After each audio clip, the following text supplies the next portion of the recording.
नमो नमः बच्चों। आज आप लोग सूरदास जी रचित भ्रमर गीत के अंतिम 3 पदों का अध्ययन करेंगे।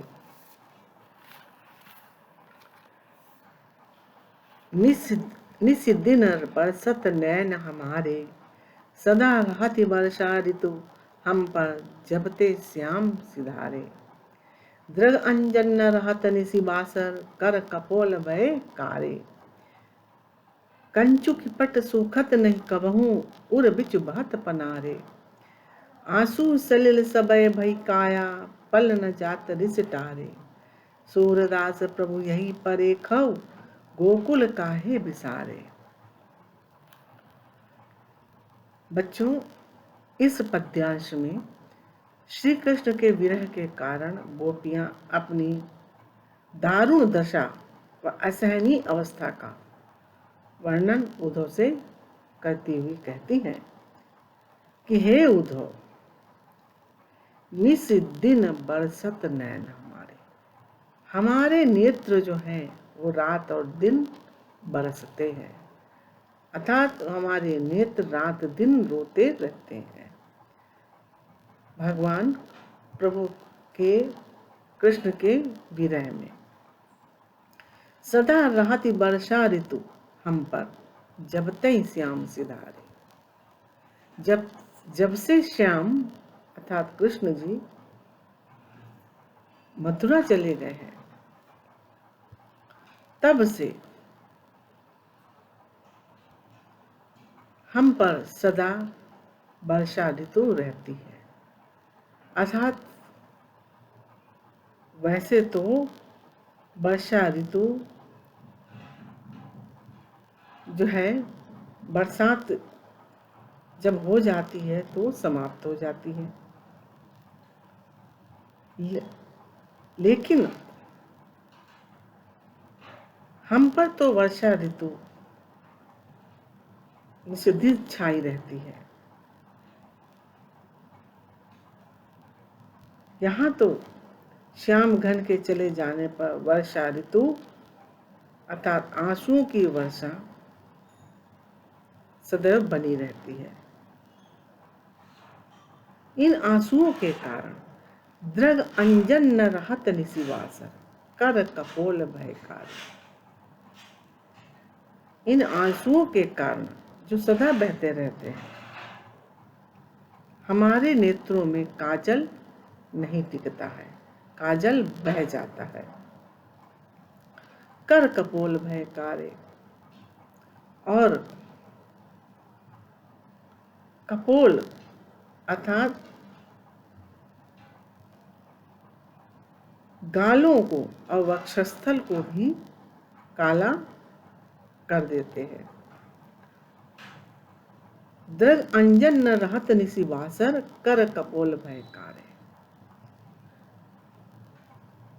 नेत्रों में रात दिन बहने के कारण, अश्रु बहने का कारण नेत्रों में काजल नहीं टिकता है और उससे कपोल भी काले हो जाते हैं। कंचु की पट सूखत नहीं कबहू, उर बिच बहत पनारे। हमारी कंचुकी जो है कभी भी सूखती नहीं है,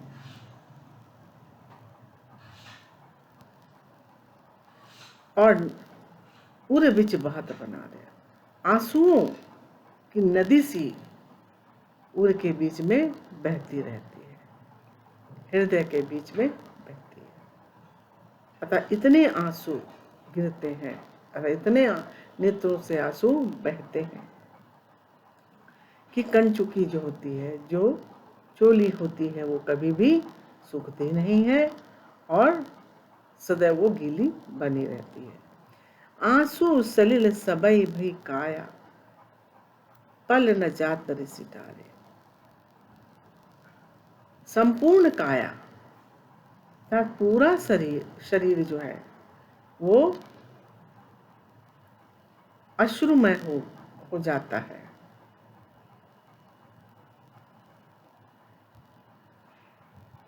पल न जात रिसि टारे, उस पर भी जो कामदेव है उसका क्रोध भी पल भर के लिए शांत नहीं हो पाता है। रिस का अर्थ होता है क्रोध। सूरदास प्रभु यही परे खौ, गोकुल काहे बिसारे। सूरदास जी कहते हैं कि गोपियां कहती हैं कि हमें यही पश्चाताप है कि प्रभु ने गोकुल को क्यों बिसरा दिया है, क्यों भुला दिया है। परेखो का अर्थ होता है बच्चों पश्चाताप।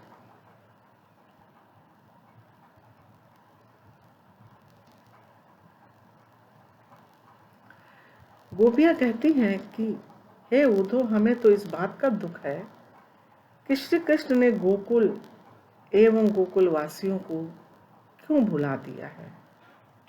हम ये नहीं समझ पा रहे हैं कि हमारी किस गलती के कारण श्री कृष्ण ने हमें विस्मृत कर दिया है, भुला दिया है।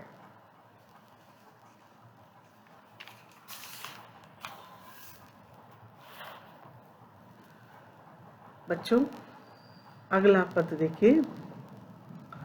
उद्धव भली भई ब्रज आए, विधि कुलाल कीन्हे कच घटते, तुम आनि पकाए। रंग दीन ही हो कान सांवरे, अंग अंग चित्र बनाए। पाते गरे न नैन नेह तई, अवधि अटा पर छाए। ब्रज करी अवा जोग ईंधन करी, सूरत आन सुलगाए। फूक उषा से बिरह ब्रज रनि संग, ध्यान रस सियराए। भरे संपूरन सकल प्रेम जल, छुअन न काहू पाए। राज काज तई गए सूर, प्रभु नंद नंदन कर लाए। बच्चों इस पद में गोपिकाएं जो हैं वो उद्धव से कहती हैं कि उन्होंने ब्रज आकर के अच्छा किया, क्योंकि उन गोपियों के कच्चे घड़े के समान हृदय को पका करके उसे पक्का कर दिया है, जिसमें कृष्ण के प्रेम का जल अधिक दिनों तक सुरक्षित रह पाएगा। उद्धव भली भई ब्रज आए। गोपियां कहती हैं कि हे उद्धव, आप अच्छा किया जो ब्रज आ गए। विधि कुलाल कीन्हे, विधि के द्वारा बनाए गए कच्चे घड़े को, कांचे घटते कच्चे घड़े को तुम आने पकाए, तुमने आकर के अपनी योगाग्नि में पका दिया है। रंग दीन हो कान सांवरे, अंग अंग चित्र बनाए। और उनके हृदय रूपी घड़े को सांवरे कृष्ण ने अपने रंग में रंग दिया है एवं इसके अंग अंग पर अपनी लीलाओं के चित्र बना दिए हैं। अंग अंग चित्र बना, अंग अंग पर चित्र बना दिए हैं। पाते गरे न नैन नेहते, अवधि अटा पर छाए। नेह के कारण, स्नेह के कारण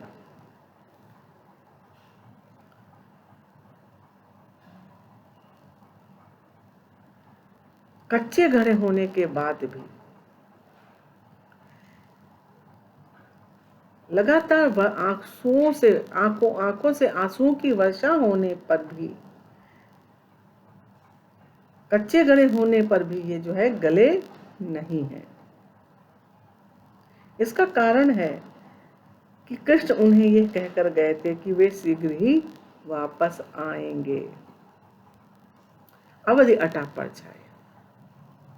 अवधि अर्थात समय, अटा पर छाए, अटाने अटारी पर छाए। कहने का तात्पर्य है कि कृष्ण जी ने कुछ अवधि दी थी, वो उसका इंतजार अभी तक गोपियों को है। कच्चे घड़े पर समय रूपी अटारी के छाए होने के कारण ये हृदय रूपी जो घड़ा है वो गला नहीं है। अर्थात इंतजार अभी भी गोपियों को कृष्ण का है कि वो वापस आएंगे। ब्रज कर अवा जोग ईंधन करी सूरति आन सुलगाए।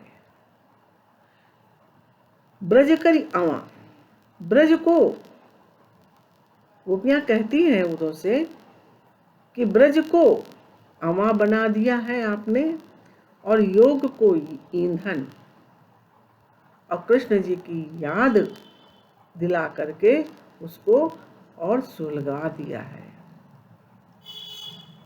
कूक उसास विरह प्रजरन संग ध्यान दरस सिय राय।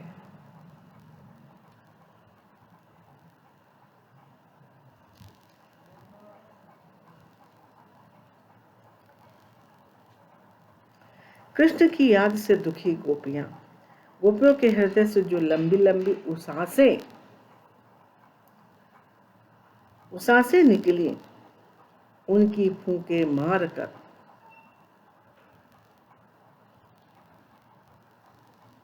उनके विरह की लपटें उठा दी हैं। फूंक उसासों की अर्थात लंबी लंबी सांसों की फूंक मार करके विरह की लपटों को बढ़ा दिया है, जिससे उनके हृदय रूपी घड़े पक गए हैं और ध्यान दर्शन से शीतल हो गई हैं। उनका ध्यान और ध्यान से दर्शन कर उनका हृदय शीतल हो गया है। ये बात गोपियां उद्धव से कहती हैं।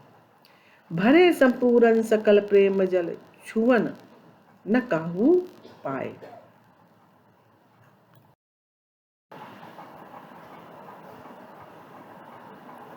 भरे संपूर्ण सकल प्रेम जल। गोपियां उद्धव से कहती हैं,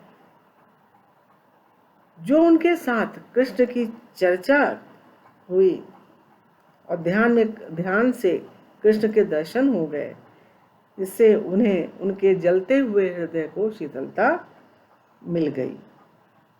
उन्होंने अपने हृदय को पूरी तरह से ऊपर तक कृष्ण के प्रेम के जल से भर लिया है। भरे संपूर्ण सकल प्रेम जल। गोपियां कहती हैं कि उन्होंने अपने हृदय को प्रेम रूपी जल से पूरी तरह से भर लिया है। छुवन न काहू पाए, उसको कोई भी छू नहीं सकता है। राजकाज ते तई गए सूर प्रभु नंद नंदन कर लाए। सूरदास जी कहते हैं कि गोपियां उद्धव से कहती हैं कि राजकाज हेतु वो कृष्ण जी गए हुए हैं, मेरे प्रभु मथुरा गए हुए हैं। उसके बाद जब वो वापस आएंगे तो वे ही उनका स्पर्श करेंगे। नंदन कर लाए का अर्थ है बच्चों स्पर्श करेंगे, अर्थात जब मथुरा से प्रभु उनके वापस आएंगे तब वही उनका स्पर्श करेंगे।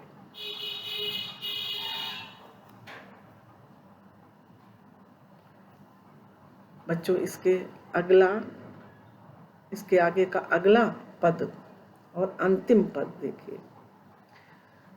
अखियां हरि दर्शन की भूखी, कैसे रहते रूप रस रांची, ये बतियां सुन रूखी। अवधि गनत इकटक मग जोवत, तब इतनौ नहीं झूठी। अब यह जोग संदेशौ, सुनि सुनि अति अकुलानी दुखी।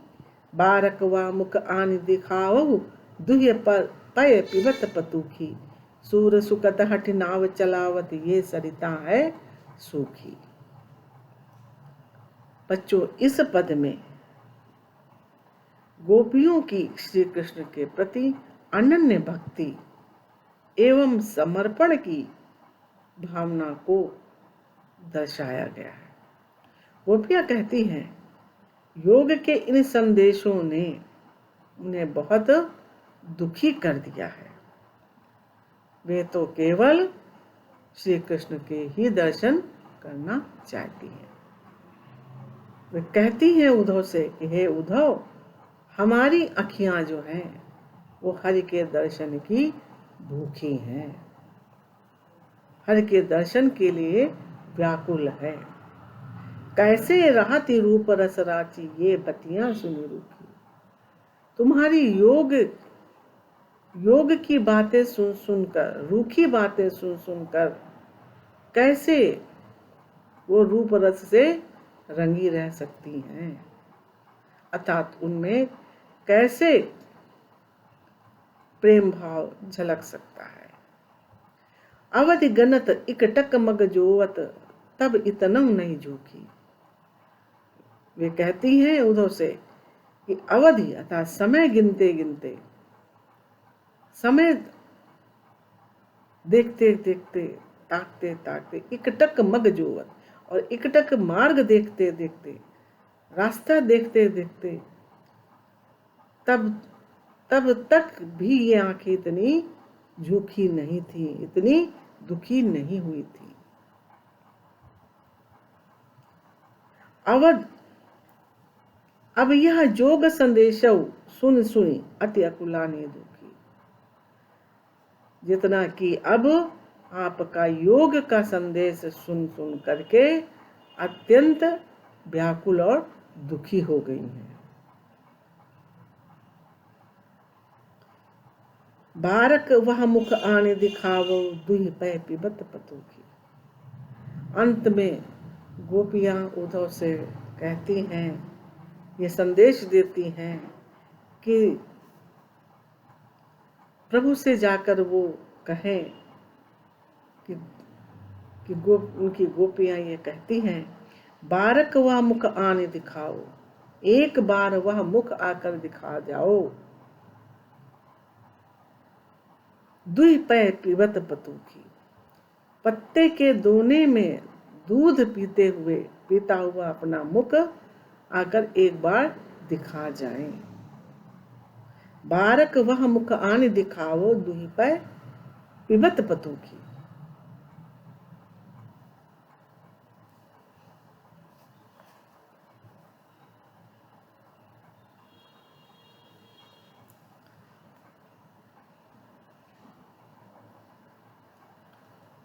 दुहि पै पिबत पतूखी, पतूखी मतलब पत्ते का दोना, पत्ते के दोने में दूध दूकर पीने वाला अपना मुख एक बार आकर के वो दिखला जावे। सूर सुकत हठ नाव चलावत ये सरिता है सूखी। अंत में गोपियां उद्धव से कहती हैं कि हम पर तुम्हारा योग का प्रभाव डालना बेकार है, तुम्हारी बातों का हम पर कुछ भी असर नहीं होगा। हम पर योग का प्रभाव डालना वैसा ही है जैसे कोई सूखी नदी में नाव चलाता हो। जिस तरह से सूखी नदी में नाव नहीं चलाई जा सकती, वैसे ही हम पर तुम्हारा योग का उपदेश देना बेकार है, अतः हम पर तुम्हारे योग का कोई भी प्रभाव नहीं पड़ेगा। सुखद हट, सुखद होता है बच्चों रेत। जिस प्रकार हठ पूर्वक रेत पर नाव चलाई जाए, वैसा ही योग का उपदेश देना है, क्योंकि गोपियाँ कहती हैं कि हम लोग एक सूखी नदी हैं, हम पर तुम्हारे योग का प्रभाव नहीं चलेगा। बच्चों, अब ये आपका यह लेक्चर समाप्त होता है। इसके साथ ही साथ सूरदास जी द्वारा लिखा गया पाठ भी समाप्त होता है। धन्यवाद बच्चों।